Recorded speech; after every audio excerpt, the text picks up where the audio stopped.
이렇게 계속하다가는 누가 정말 죽어도 아무도 모를 거예요. 무서워요. 다음은 제 차례면 어째죠? 저도 이용당하고 버려지면요? 사고가 난 지 사흘이 지났다.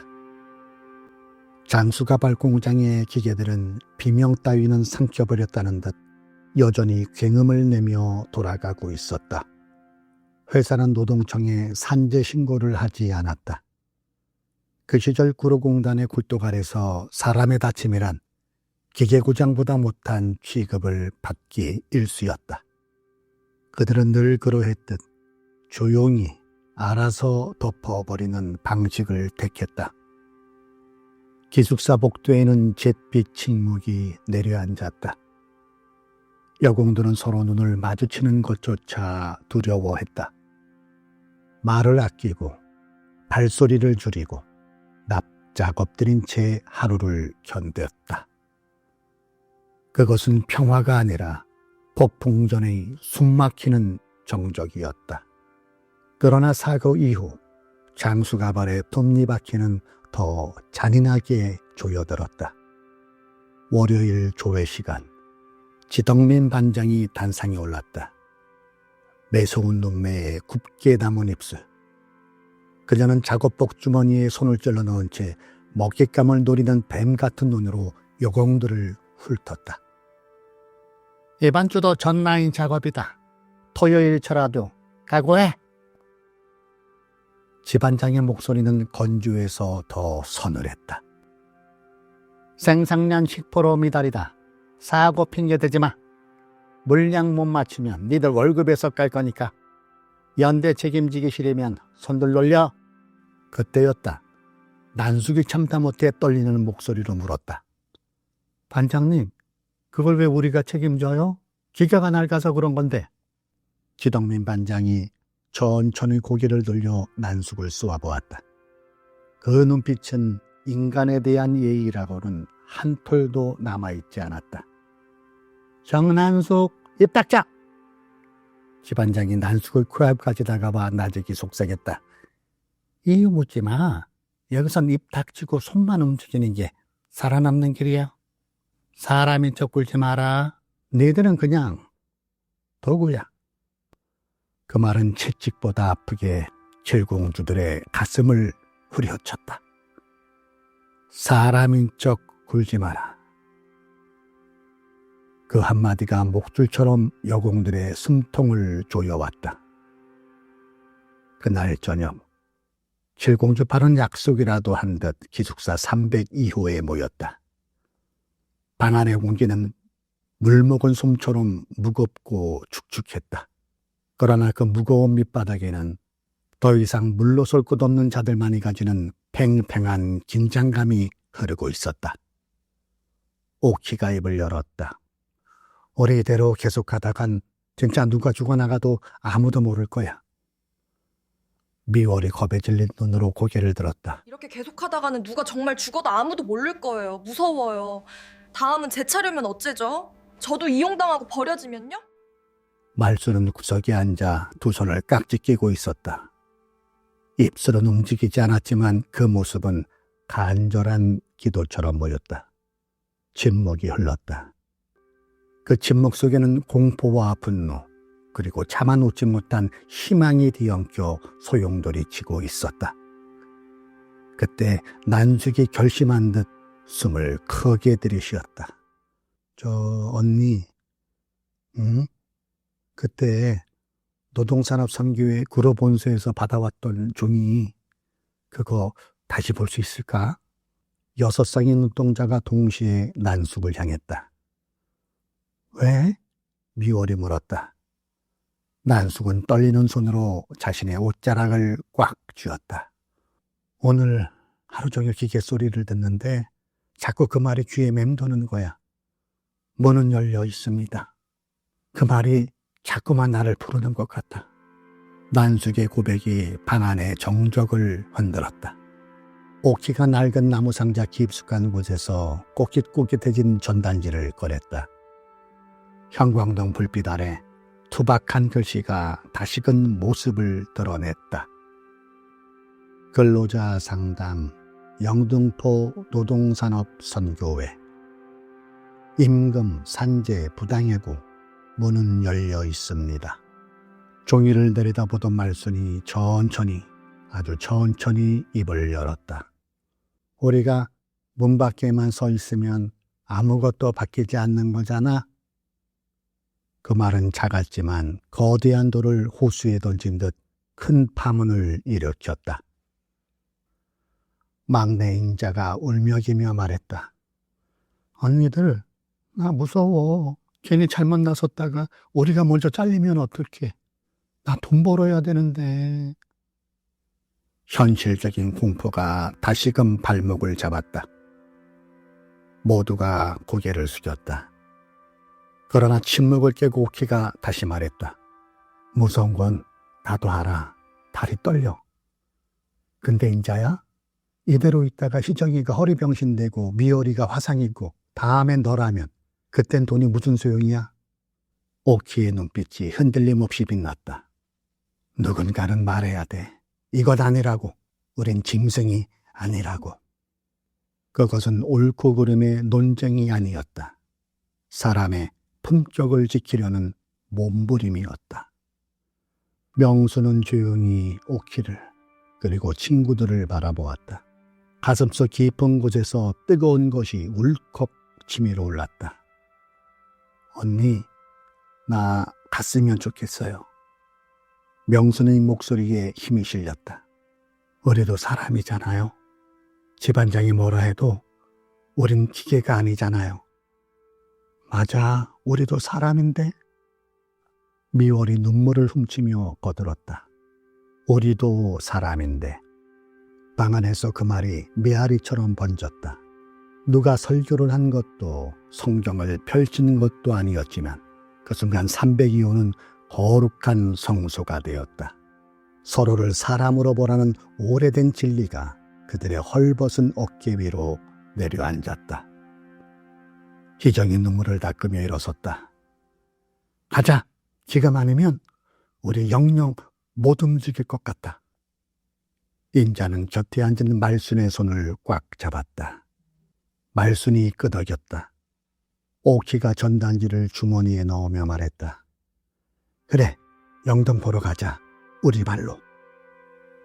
그날 밤 칠공주파가 기숙사 철문을 조심스럽게 밀고 나왔을 때 구로동의 골목은 습하고 무거운 어둠에 잠겨 있었다. 하지만 그 눅눅한 공기를 가르는 7명의 발걸음만은 어느 때보다 단단하고 정갈했다. 명수는 걷다가 문득 밤하늘을 올려다보았다. 매연 사이로 별 하나가 희미하지만 또렷하게 박혀 있었다. 평창의 산골에서 보던 별, 구로의 작은 상단방에서 보던 촛불, 그리고 어머니의 눈물 젖은 눈동자를 닮은 빛. 보고 계시다면 오늘 밤만은 저희의 손을 조금만 잡아주세요. 명수는 마음속으로 간절히 읊조렸다. 그것은 기도이자 스스로에게 거는 체면 같은 맹세였다. 그 별빛을 나침반 삼아 칠공주들은 구로동의 좁은 골목을 지나 영등포를 향해 걷기 시작했다.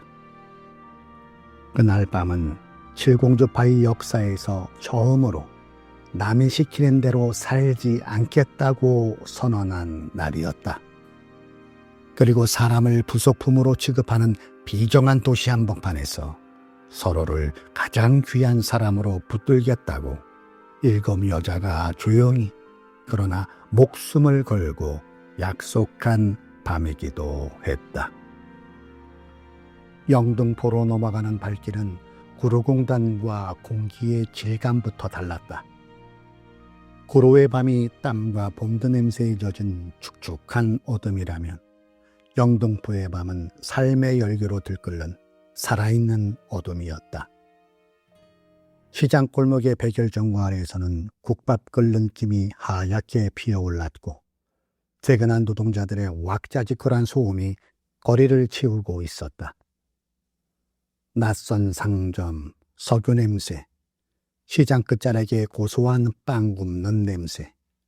칠공주들은 서로의 팔짱을 낀 채 그 낯설고 활기찬 풍경 속을 조심스레 걸어갔다.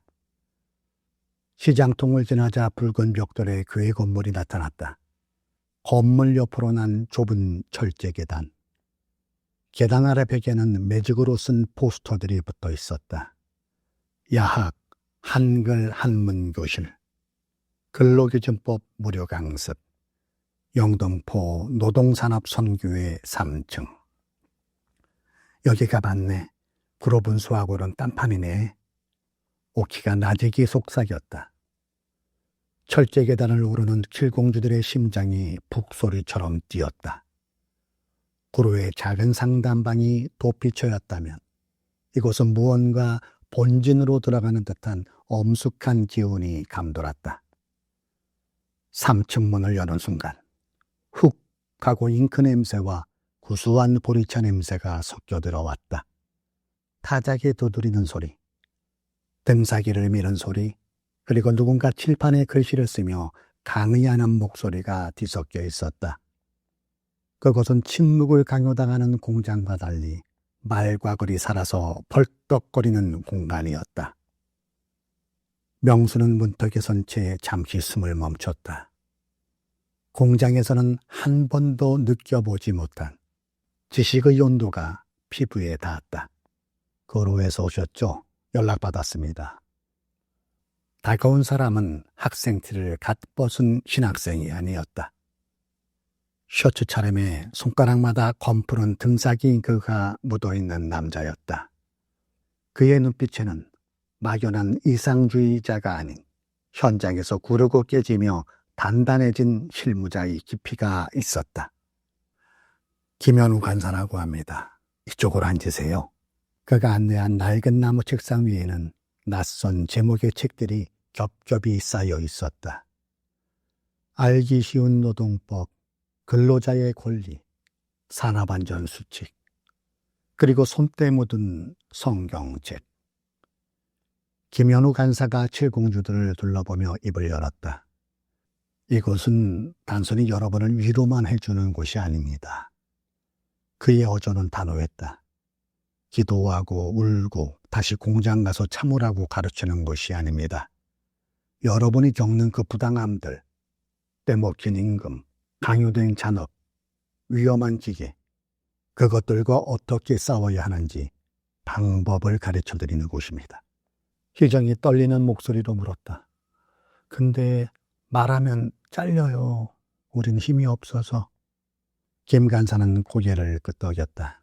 네, 맞습니다. 혼자 말하면 잘립니다. 그래서 단결하는 겁니다. 한 명이 말하면 잘리지만 전원이 기계를 멈추면 회사는 꼼짝 못합니다. 그는 칠공주빠 한 사람 한 사람의 눈을 맞추며 못을 박듯 말했다. 여러분이 여기서 할 일은 딱 하나입니다. 배우는 것, 그리고 절대 혼자 아파하지 않는 것. 난숙은 마른 침을 삼켰다. 미월은 고개를 숙인 채 눈가를 훔쳤다. 말수는 두 손을 모으고 있었는데 그 손끝이 미세하게 떨리고 있었다.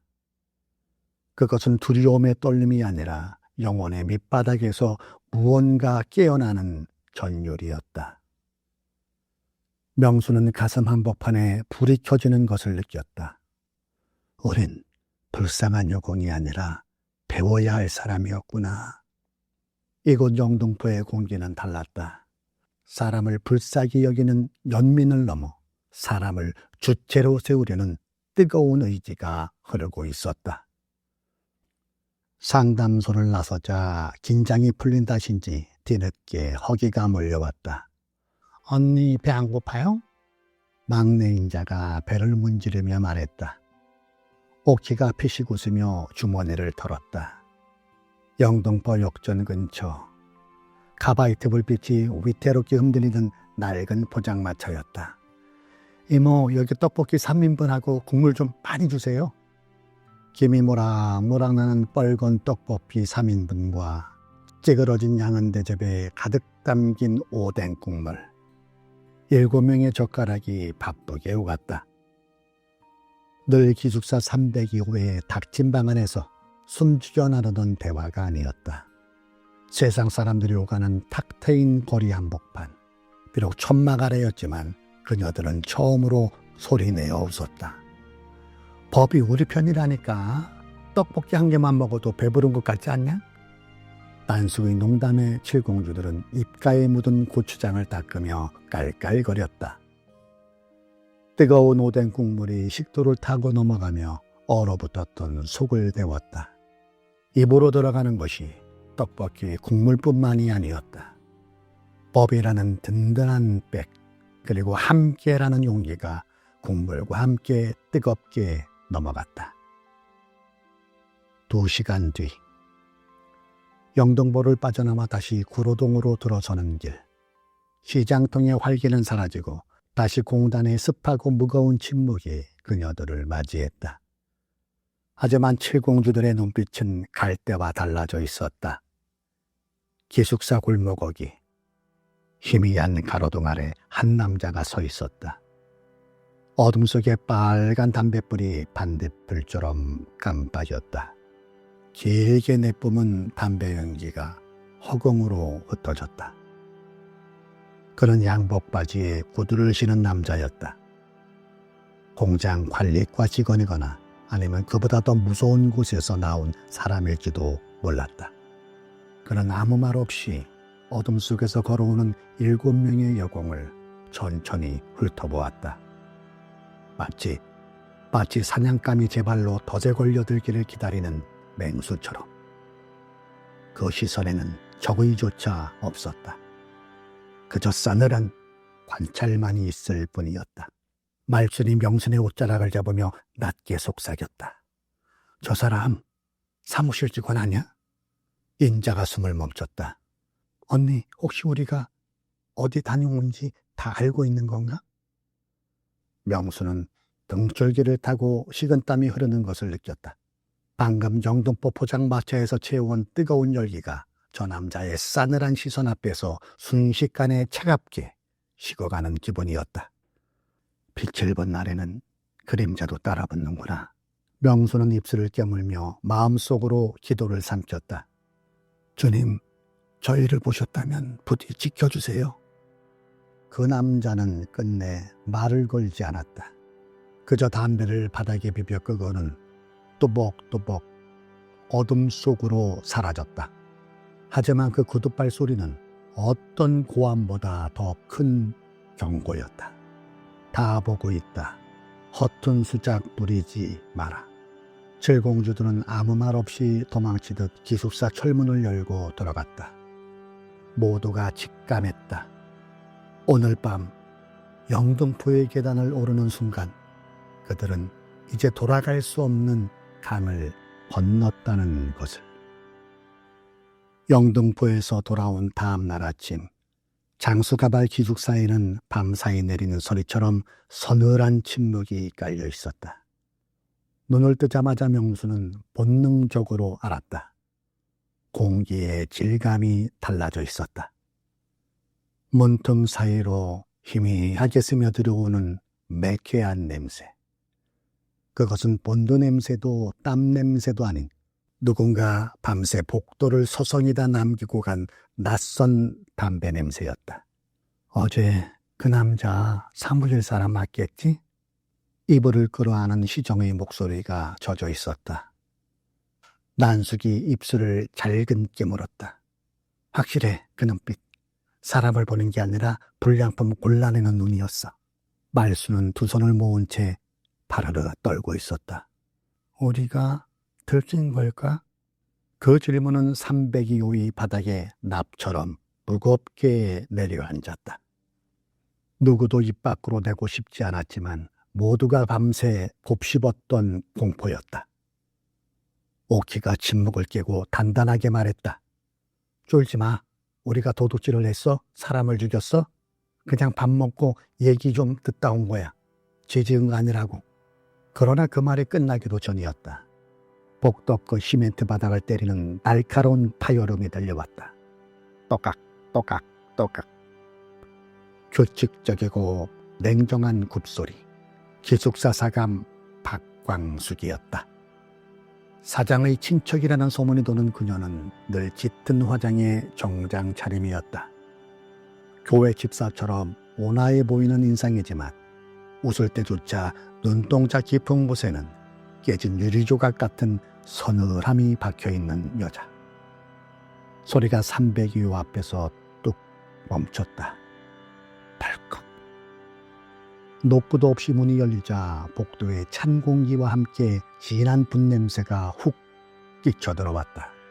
여공들이 고단한 몸을 누이는 안식처가 날카로운 구두구 발에 무참히 지디겨지는 순간이었다. 일찍들 일어났네. 밥 마실 다니느라 피곤했을 텐데. 사감의 목소리는 비단처럼 부드러웠으나 그 속에는 가시가 박혀 있었다. 그녀는 구두를 신은 채 방 안으로 한 걸음 들어와 뱀처럼 차가운 시선으로 방구석 구석을 훑었다. 명순의 베개, 오키의 옷 쌍자, 그리고 말순의 보퉁이 위를 시선으로 더듬더니 빨간 립스틱을 바른 입술을 열었다. 요즘 구로바닥에 이상한 소문이 돌더라. 순진한 여공들 꼬셔서 바람 넣는 사람들이 있다고. 법이 어떻고 권리가 어떻고. 사감은 말순의 이불자락을 구둣발로 툭 건드렸다. 그런데 기웃거릴 시간 있으면 잠이나 더 자. 괜히 헛바람 들었다가 신세 망치지 말고. 회사에서 잘리면 교양에 있는 동생들은 누가 먹여 살리나? 응? 그것은 조언이 아니었다. 너희들의 목줄을 쥐고 있다는 우아한 협박이었다. 칠공주들은 숨소리조차 내지 못하고 고개를 숙였다. 가난이라는 인질이 잡혀있는 한 그녀들은 사감 앞에서 죄인일 수밖에 없었다. 명심해. 회사는 생각보다 눈이 많아. 사감은 묘한 미소를 남기고 돌아섰다. 쾅! 문이 닫히는 소리와 함께 방 안의 온기가 송두리째 빨려나갔다. 한동안 아무도 움직이지 못했다. 인자가 울먹이며 입을 열었다. 우리 진짜 찍힌 거지. 이제 어떡해. 공포가 전염병처럼 번졌다. 그때 명순의 머릿속에서 어젯밤 김현우 간사의 목소리가 떠올랐다. 여러분은 값싼 부속품이 아닙니다. 존엄한 사람입니다. 조금 전 사감의 눈빛은 명순을 쓰다 버릴 도구로 보고 있었다. 하지만 영등포의 그곳은 명순을 귀한 사람으로 대했다. 명순은 주먹을 꽉 쥐었다. 손톱이 살을 파고드는 통증이 정신을 깨웠다. 어제 거기는 틀린 데가 아니었어. 명순의 목소리는 떨렸지만 분명했다. 여기는 우리 숫자로 부르지만 거기는 우리 이름을 불러줬잖아. 우리가 힘들다고 말해도 되는 유일한 곳이었잖아. 난숙이 고개를 들었다. 맞아. 무섭다고 다시 숨으면 우린 평생 이 모양 이 꼴이야. 기계 취급받다 달아 없어질 거야. 그 말은 방 안의 공기를 다시 데웠다. 두려움은 여전했지만 그 두려움보다 더 큰 자존감이 칠공주들의 가슴속에 촛불처럼 켜지기 시작했다. 그날 작업장의 분위기는 살벌했다. 지덕민 반장은 평소보다 더 악독하게 여공들을 몰아세웠다. 실수하면 바로 휘말쏘야. 정신 똑바로 안 차려. 어디선가 옆 공장은 싹 다 물갈이한 데라는 중요한 소문이 기계소음에 섞여 떠돌았다. 점심시간. 식판에 식은 밥을 깨작거리던 시정이 젓가락을 놓고 물었다. 명순아, 우리 계속 거기 가는 거야? 명수는 밥알을 씹으며 생각했다. 10원짜리와 100원짜리 자존심을 지켰던 날, 밤하늘에 별을 보며 했던 다짐을. 가야지. 무서워도? 무서워도 가야 해. 안 가면 내가 아닌 게 되니까. 그 대답에 오키가 피식 웃으며 희정의 식판에 김치를 얹어주었다. 먹어라. 밥심으로 버티는 거다. 사감이 주저하면 밥숟가락으로 막지 뭐. 칠공주들의 입가에 옅은 미소가 번졌다. 그것은 철없는 웃음이 아니었다. 거대한 벽 앞에서 도망치지 않기로 작정한 자들의 슬프지만 단단한 웃음이었다. 오후 4시 퇴근 무렵 공장 스피커에서 건조한 기금이 흘러나왔다. 알립니다. 이 공장 사라인 김영자 외 3명, 지금 즉시 관리과로 오세요. 이름이 호명되었다. 작업장 안에 수백 개의 미신이 순간 멈추는 듯했다. 모두가 알고 있었다. 저 호출이 무엇을 의미하는지. 기계 소리는 다시 요란하게 돌아갔지만 여공들의 눈빛은 흔들리고 있었다. 명월이 입술을 깨물었다. 우리 차례도 곧 오겠지. 명수는 손에 쥔 가이나를 바라보았다. 차가운 쇠붙이에 자신의 얼굴이 비쳤다. 두려움에 떨고 있지만 결코 물러서지 않겠다는 눈동자가 거기 있었다. 올 거야. 명순이 나직하게 대답했다. 언젠가는 오겠지. 그래도 우린 혼자가 아니야. 그 말은 괴금 속에서도 칠공주들의 가슴에 기둥처럼 박혔다. 오늘은 감시와 억압이 실체를 드러낸 날이었다. 하지만 동시에 사람으로 살겠다는 칠공주파의 믿음이 그 억압보다 더 질기고 강하다는 것을 확인한 날이기도 했다.